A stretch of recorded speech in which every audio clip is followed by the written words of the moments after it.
This is a continuation of the prologue. We're almost into chapter 1. Every life yet to be erased. Every destiny he would taste and lose. Far away thunder grumbled, the world turned a little emptier. Shadows growing by one unnameable legend. And now, we start chapter 1, The Dark Awakening. Serekh carried the memory of the shepherd like a burr beneath the skin, a weight so small it could vanish in motion yet find him again in stillness. The act itself had been swift, unlabored, one breath to cross the space, one moment to sever life from its fragile tether. But his echo lingered. It clung to him in scent and warmth, in the remembered slackening of muscle as the pulse ceased. It had not satisfied him. No, it had opened a cavity within, an emptiness into which the night itself now poured. The darkness moved differently around him since then, where once it had merely accompanied his steps, sliding along the edges of his shadow, and now it coiled close and intimate, wrapping his wrists, brushing the nape of his neck as if in quiet conspiracy. He did not so much command it as invite it, and it came as if it had always been waiting to be called. He walked the deep hours when the moon hid her face and learned, on a barren ridge where the wind clawed at the rock, he willed the air to still and it obeyed, leaving a hollow silence so pure that the groan of the earth's own weight seemed audible beneath his feet. In a thicket of birch and alder, he beckoned the shadows from their roots and let them unfurl into dense plumes that swallowed the pale bark from view.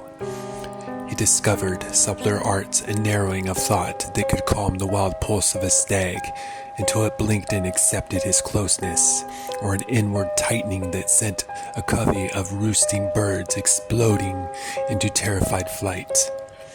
Every such experiment etched itself into him. He remembered the texture of each silence he had made, the weight of each shadow taken from its place and given new form. There came a slow intoxication in this, not of the blood, but of the obedience the night seemed eager to grant.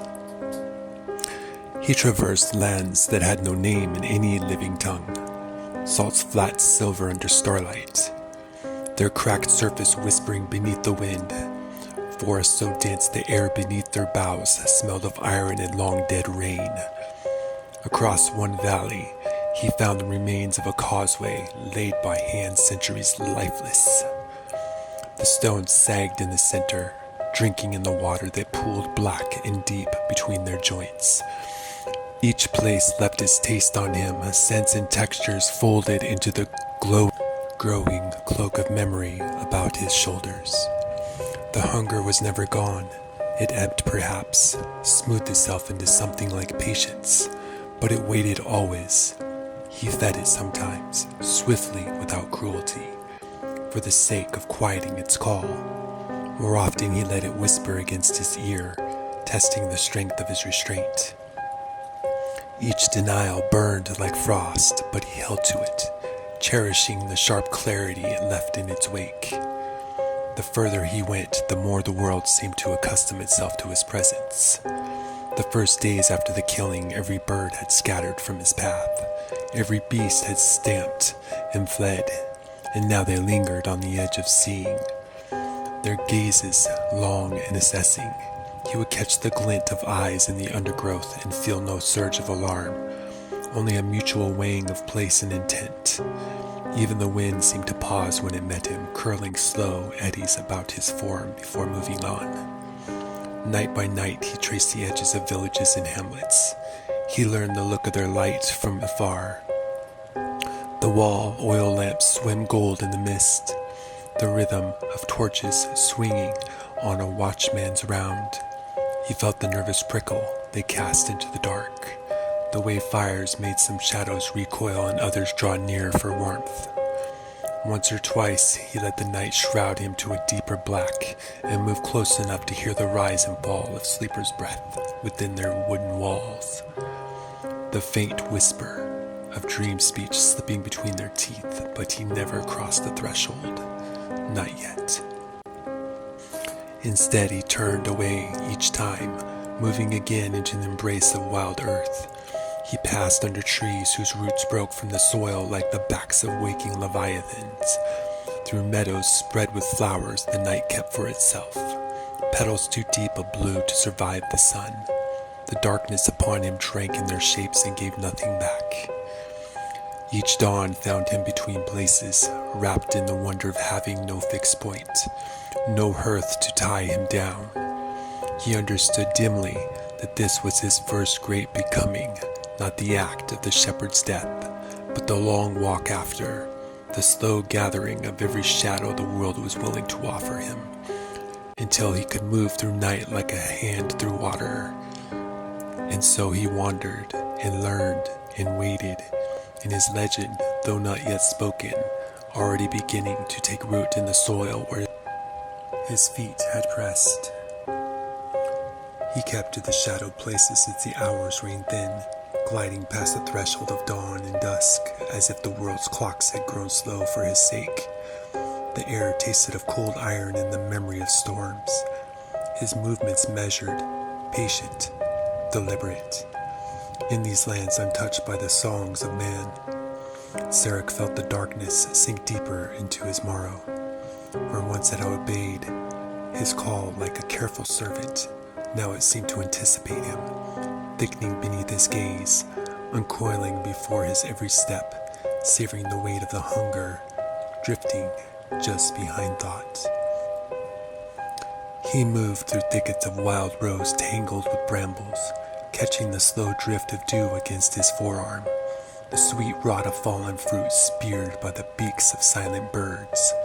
Sometimes he would stop, sensing the breath of living things in the brush, fox, badger, a clutch of swallows cloaked in sleep. A single motion of his hand, an unspoken phrase in the pulse of blood, and the night would gather thick as velvet, wrapping their forms in a shroud of gentle calm. Serekh could feel their quick heartbeats, slow, the edge of terror dulled to almost gratitude. He learned to leave them in peace, preferring to study rather than to consume. Yet the hunger was a constant counterpoint, growing restless in his long stretches of restraint. It whispered in the hollow between ribs, reminding him of the shepherd, the sudden rush and trembling peace that followed, the weight of new silence as the world shifted to accommodate a missing life. He was marked by the act, shaped and reshaped in the remembering.